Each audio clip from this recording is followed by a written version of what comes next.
sapagkat alam ko kasi na maraming tao na mahilig sila sa, di ba, mahilig sila sa comics, mahilig sila sa pocket books, mahilig sila sa kung ano-anong binabasa araw-araw. Mayroon pa yung mga addicts na ang bibigyan nila ay yung ay yung pocket book, di ba? So, ganun ang mga ibang tao. Kaya I believe na sa ating mga Kristiyano ay ang ating pocket book, ang ating banawag o ating comics ay itong salita ng Diyos sapagkat maraming history dito, di ba? Na at kung nagbabasa tayo ng salita ng Diyos bilang isang Kristiyano, kung nagbabasa tayo ng Kristiyanong salita ng Diyos ay maa-addict rin tayo sa mga history na nangyayari sa history ng Biblia. Kaya imbes na isahin natin na ikukwento kung ano nangyari sa buhay ni David at saka si Solomon at saka yung mga kanila ay basahin na lang natin palagi. So, gusto ko lang inarate kung ano ang nangyari sa genealogy ng ating Panginoong Jesus from the life of David to the kings of Israel until their capture into what we call the Babylonian Empire. So, nangyari na nung si David ay namatay at naghari si Solomon at alam naman natin sa Biblia kung ano ang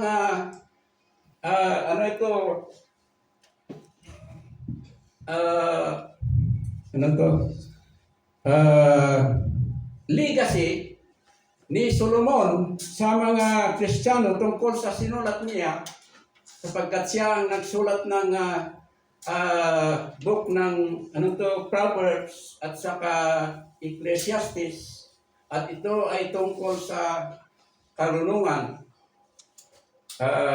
It talks about wisdom and understanding. So ito ang buhay ni Solomon. Pero nung namatay na si Solomon ay naghari yung kanyang anak na si Rehoboam. At sa panahon na yon, may nangyaring kaguluhan sa Israel sapagkat sabi ng mga tao sa Israel ay sabi nila, kung gusto mong intact yung mga Israel sa iyo, Rehoboam, ay kailangan you change your policy about labor, about taxes. So, the children of Israel will be intact to you. Pero, hindi ginawa ni Rehoboam. Kaya't mayroon itong isang matalino na tao na ang pangalan niya ay Jeroboam. At siya ang pinili ng mga, sabi nga natin, ng 10 tribes ng Israel na magiging hari nila. Kaya nangyari na naghati ang kaharian ng Israel. Iba yung kaharian ng Juda at iba ang kaharian ng Israel na ang kapital ay Samaria. So nangyaring nag-split ang kaharian ng Israel. Pero kung mababasa natin sa Biblia ay hindi masyadong sinalita ng Diyos kung ano ang nangyayari sa kaharian ng Samaria o sa Israel. Ang concentration ng Book of Kings at ng Books of Chronicles ay sa buhay ng mga genealogy ni Rehoboam na iyon itong lineage ng ating Panginoong Jesus. So ito ang concentration na nababasa natin dito sa Books of Kings and Books of Chronicles. So nangyari na noong nag noong ano ito, noong when the Babylonian Empire arose during that time, ay nangyari na itong the kingdom of Judah were included to be captured by the king of Babylon, which is who was Nebuchadnezzar. Sa Biblia, sa Daniel chapter 2, ay nabanggit doon ang vision ni Daniel sa pangyayari ng apat na imperyo na dumaan dito sa mundo. At itong first empire na dumaan dito sa mundo ay itong empire ng Babylonia. So mababasa natin dito sa world history, hindi natin masyadong maintindihan itong pag-arise ng Fourth Empire, four empires. Pero dito sa Biblia, dito mapag-aralan natin ang talagang paglutang ba?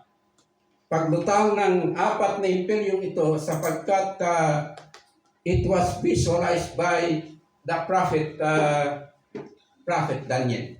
So, vision ni Daniel na mayroong apat na lalabas o lilitaw na imperyo, at itong unang imperyo ng lumitaw ay itong Babylonian Empire, at saka itong Medo-Persian Empire, at saka itong Grecian Empire, at saka itong Roman Empire. At alam niyo mga kapatid, itong Fourth Empire na ito, na Roman Empire, ay masyadong, ang description nitong Fourth Empire ay masyadong very worst kind of empire sapagkat it was compared to an iron. So ito ang comparison ng Fourth Empire na ito, sapagkat alam nyo ang iron ang pinakamatigas na sabihin natin metal. Kaya ito ang comparison ng Fourth Empire na ito, na Roman Empire. At alam niyo mga kapatid, kung pag-aralan natin ang salita ng Diyos, itong Fourth Empire ay maski man maraming nagdaanan itong Fourth Empire, maintindihan natin sa salita ng Diyos na itong Fourth Empire ay it will continue even to this time up to the coming of our Lord Jesus Christ. So, gusto kong sabihin sa inyo na itong Fourth Empire na ito ay hindi ang Diyos ang nagplano sa pag-arise ng Fourth Empire na ito, kundi si Satanas, sapagkat ang main purpose ng empire na ito ay upang kaya nagawa o lumitaw itong Fourth Empire na ito, Roman Empire, kasi hindi pa naipanganak ang ating Panginoong Jesus. At kung basahin natin sa Revelation, ay maintindihan natin na ang rason sa pag-arise ng Roman Empire na ito ay upang ihinder ang pagkapanganak ng ating Panginoong Jesus.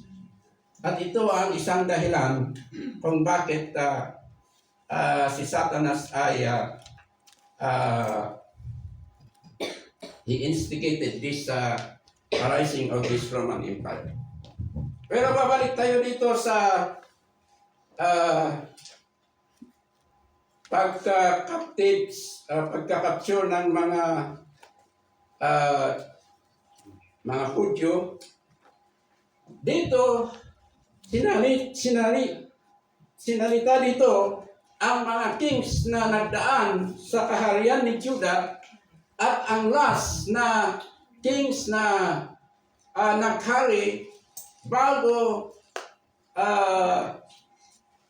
bago ang Babylonian Empire ay kinungkol nila ang Israel, ay itong ang ngalan niya ay si Jehoiakim.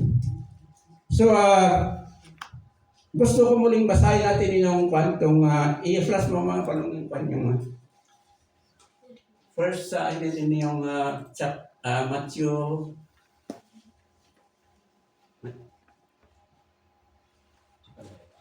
Ito. So, sabi dito, and after they were brought to Babylon, Jeconias begat Salatiel and Salatiel. Doon ko pa ng pronunciation mo ito. Begat Zerubbabel. So, yung next.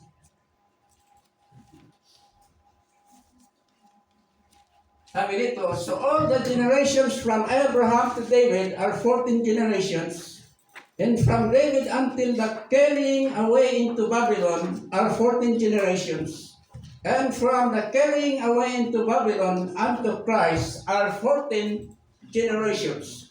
So, all in all, it is 42 generations. So, sabi dito, ang generation ng ating Panginoong Hesus Kristo, sapagkat it was started by Abraham, ay sabi dito, from Abraham to King David, it took 14 generations. And from the kingship of David to the capture in Babylon, it took 14 generations. And so, from the release from Babylon Empire to the birth of our Lord Jesus Christ, it took 14 generations. So ito ang history ng generation ng ating Panginoong Jesus. Kaya nung na-capture ang mga Israelite people at itong haring Jehoiakim na ito ay kinuha ng hari ng Babylon na si Nebuchadnezzar, at he took the king and all his children and his family, and he captured them and brought them to Babylon. And so this king Jehoiakim and all his family went to Babylon. At ang nangyari, kung basahin ninyo ang book ng Jeremiah, ay makita nyo na itong hari ng Babylonia ay kinuha niya itong uncle ni Jehoiakim, at siya ang inilagay doon sa Judah na maging hari. At kung basahin natin ang salita ng Diyos, sa dahilan kung bakit ang Panginoong Diyos ay inalaw niya na ma-capture ang mga Israelitas, ay sapagkat sa kanilang mga sabihan nga natin spiritual adultery, o yung mga pagsasamba nila sa mga Diyos-Diyosan at hindi nila nagsamba sa Diyos. Marami silang ginawang wickedness.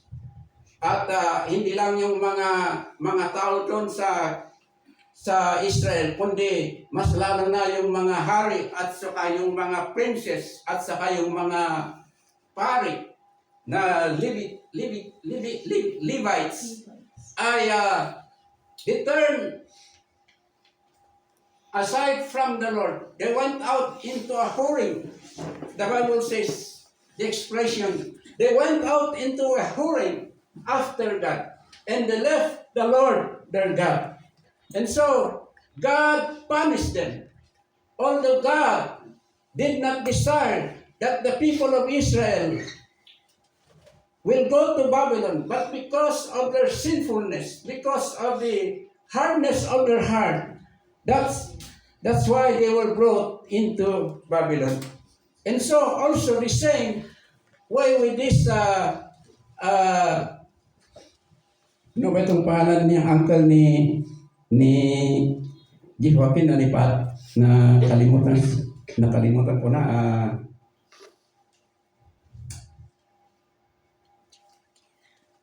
uh, Sidikiya yata. Sidikiya. Itong Sidikiya na uncle ni Haring Hakin ay siya ang linagay ng hari ng Babylonia doon sa Juda upang siya ang mag-rule sa Juda.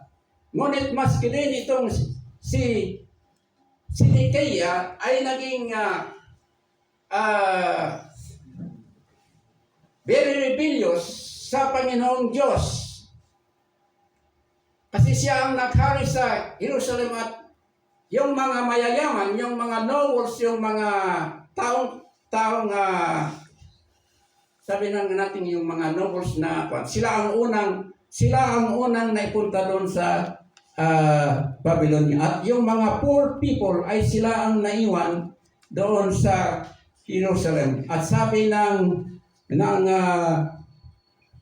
hari ng Babylonia, so maghari ka, Sidikiya, yung mga publing tao doon dito sa Israel ay sila na ang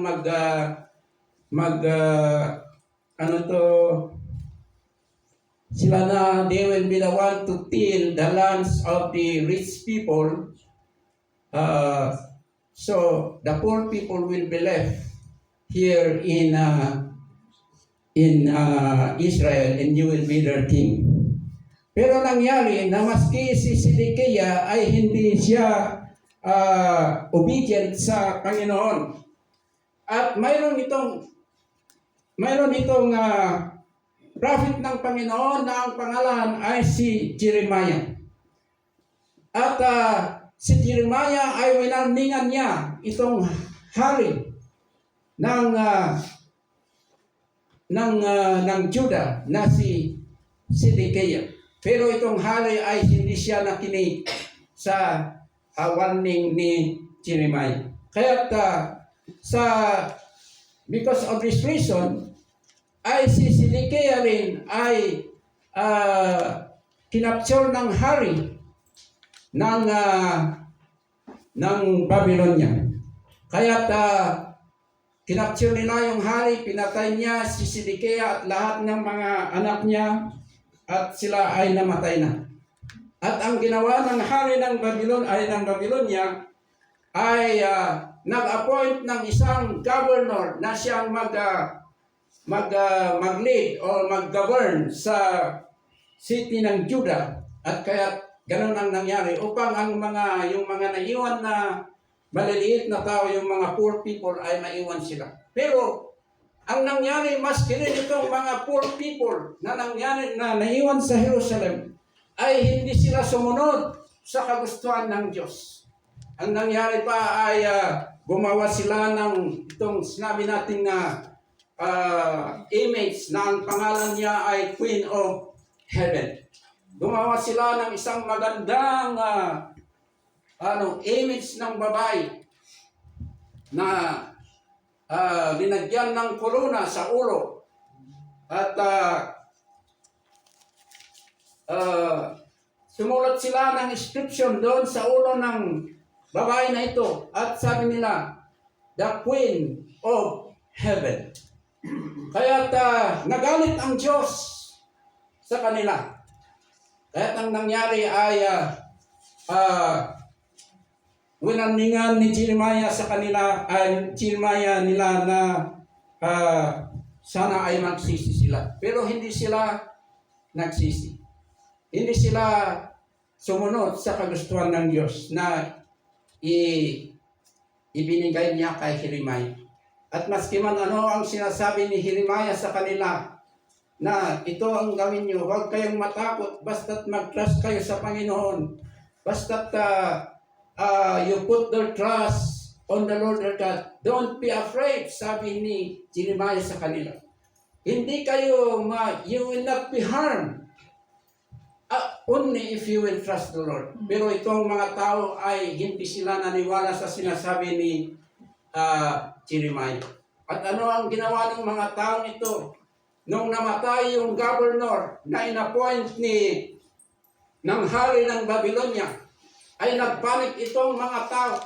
Sabi nila, surely, kung malaman ng hari ng Babylonia na ganito ang nangyari sa sa governor ng Judah ay siguradong pupunta ang hari dito ng soldado niya at kunin tayo dito. Kaya kailangan gumawa tayo ng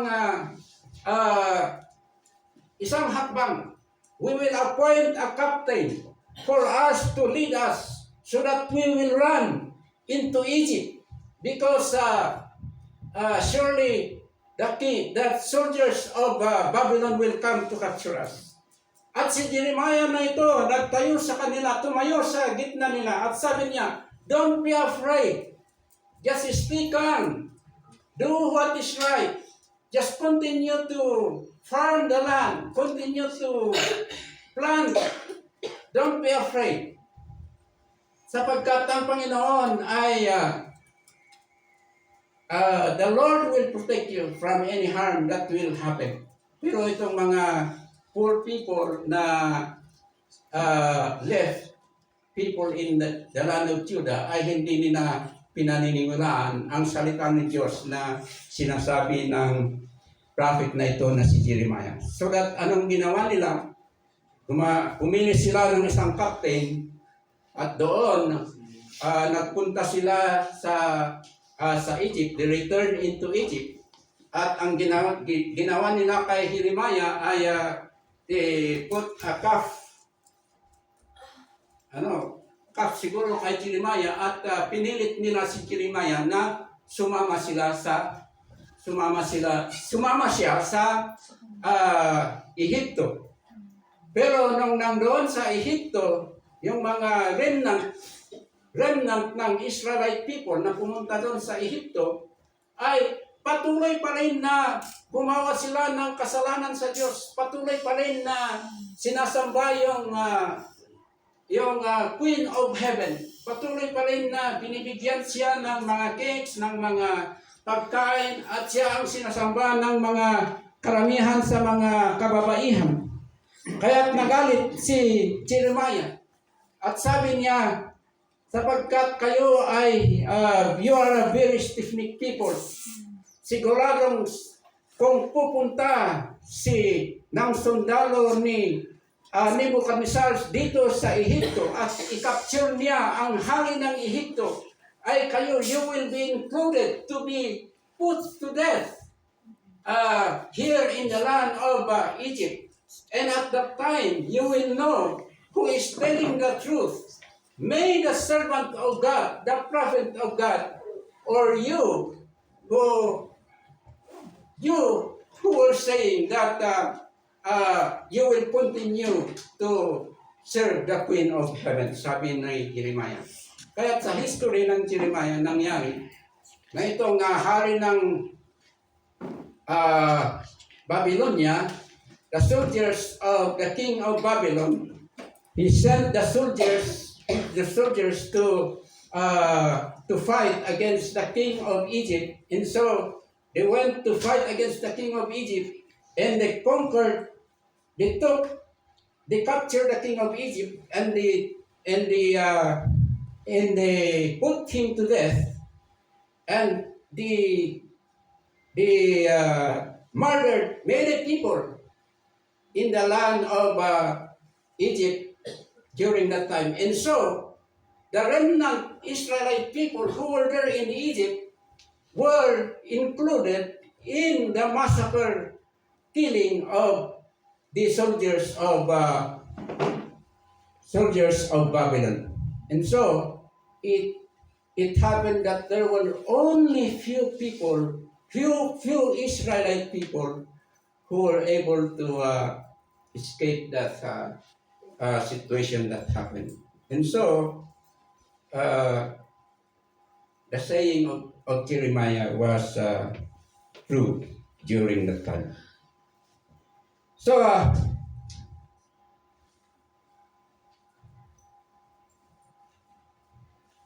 nagulo yata yung sinasabi natin. Parang hindi. Because of my going to Manila ay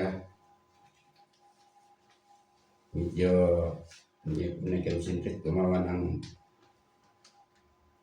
outline ko. Pero ito ang nangyari nung sila ay pumunta doon sa Babylon, they were captured into the land of Babylon.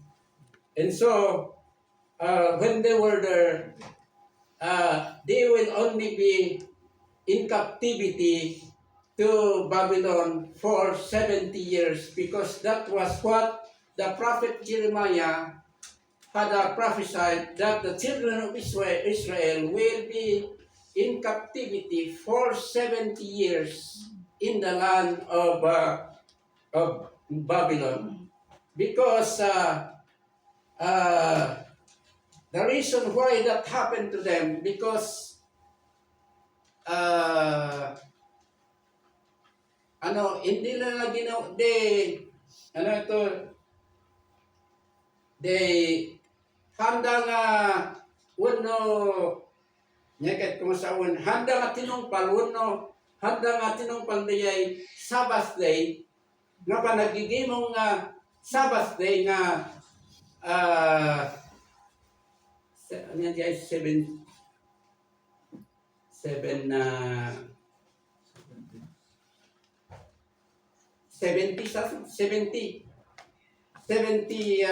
Sabbath days nga they desolated or handang tinungkol. And so the equivalent of that 70 Sabbath days na handang sinuro, the equivalent na kung isunod ay captivity na 70 years. So kasta tinangyari, iti anak ti Israelitas ijay Babylon. So, when the Bible says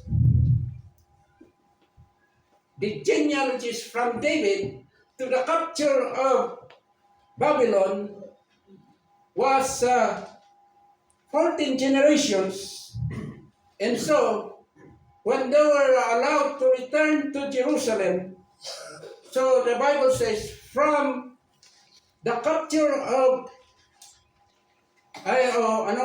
from the allowing of the children of Israel to return to Jerusalem up to the birth of the Lord Jesus Christ was 14 generation. So that was just a generation of our Lord Jesus Christ. It is equivalent to 42 generations from the call of Abraham to the birth of our Lord Jesus Christ. So, ewan ko kung naintindihan natin itong sinasabi nitong generation. Ano kaya ang ibig sabihin nitong generation? Maski rin ako hindi ko maintindihan kung may specific taon ba itong isang generation. Pero, i-share ko sa inyo ang aking understanding, ang maintindihan ko lang. Ang maintindihan ko dito sa generation ay, kung halimbawa si Pastor Jerry ay siya ang first generation, ang mga anak niya ay sila ang second generation, ang mga apo niya ay sila ang third generation, at ang mga anak ng apo niya sila ang fourth generation. Yun lang ang maintindihan ko sa generation. Sapagkat I thought that generation, it has equivalent, a year's equivalent. But then when I calculated the years, because the explanation of the commentators or teachers of the Bible is that the Bible clearly says that the Lord worked for 6 days, and in the 7th day he rested.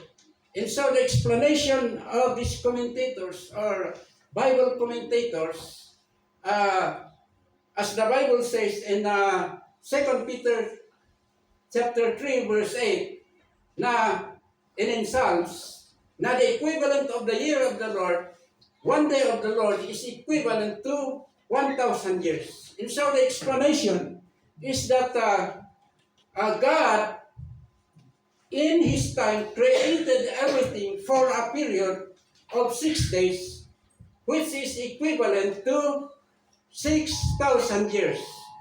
And so, as a symbolism, so during that time, during the creation of Adam and Eve, God will have to deal with human beings in with his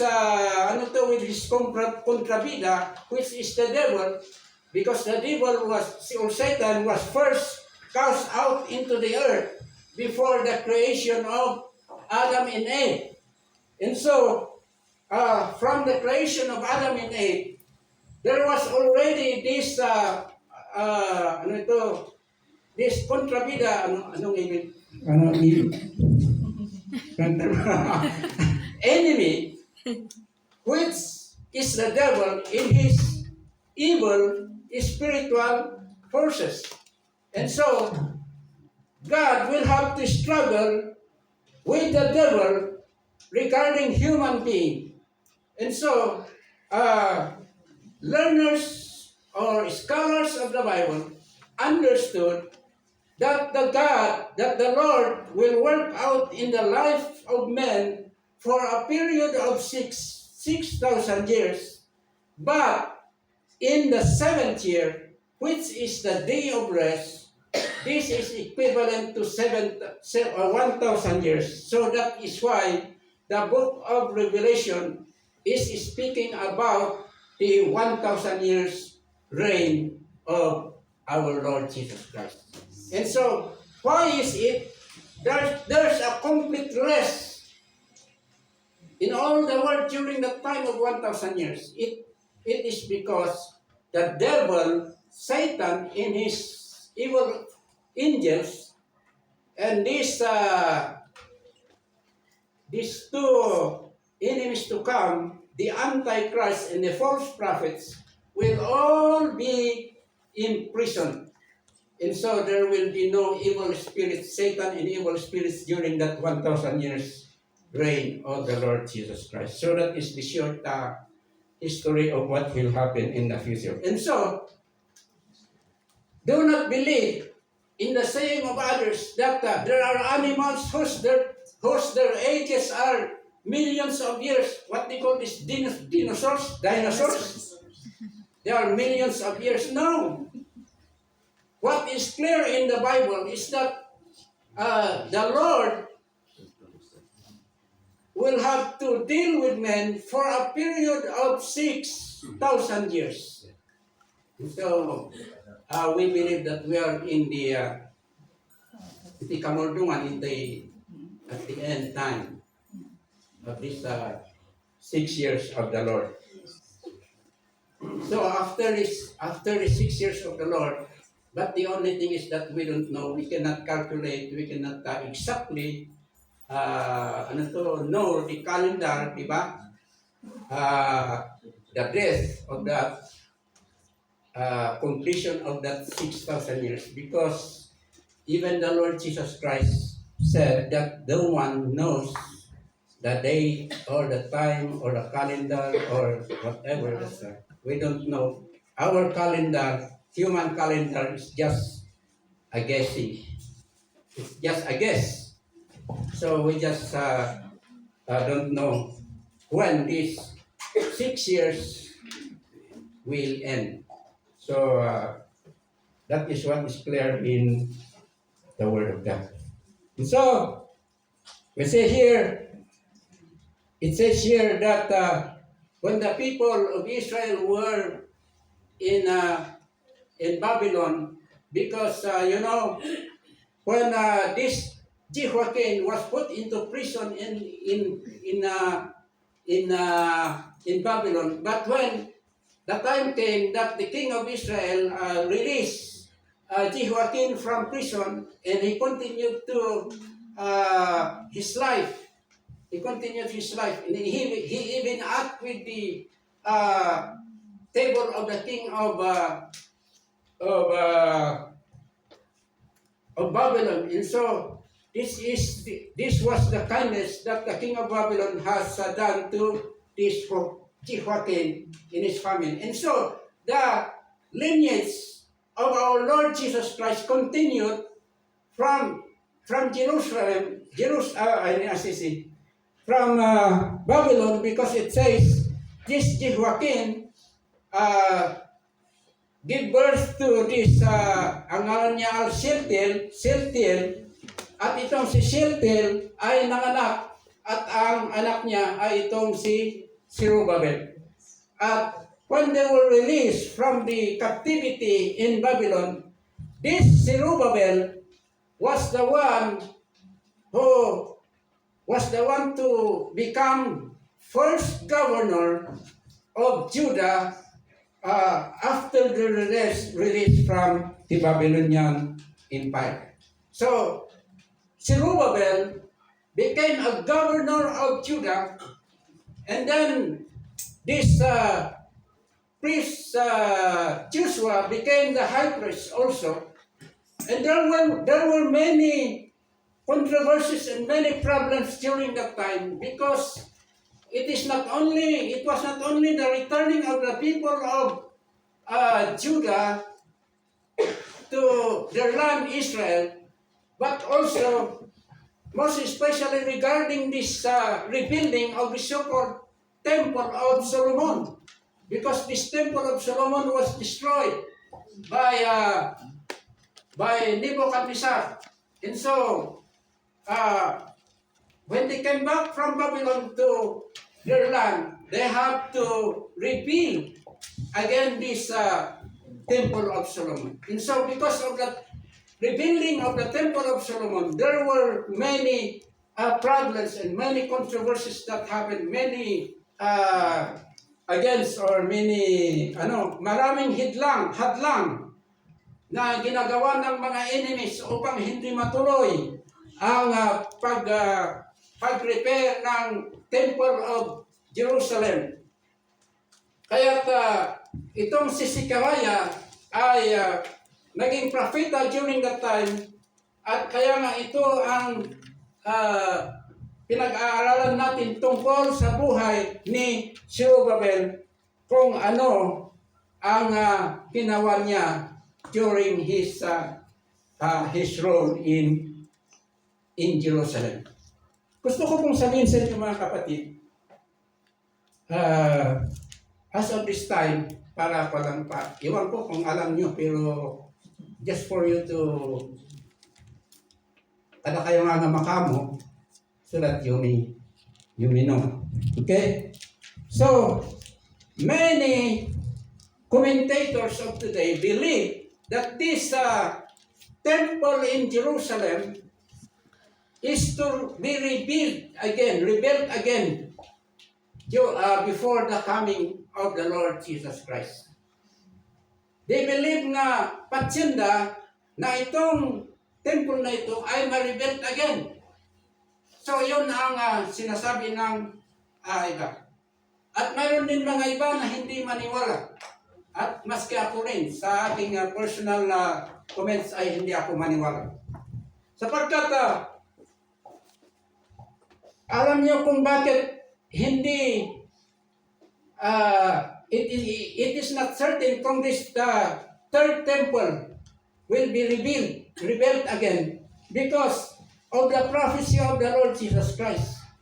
Because there's this third temple, they didn't know the exact location of the third temple.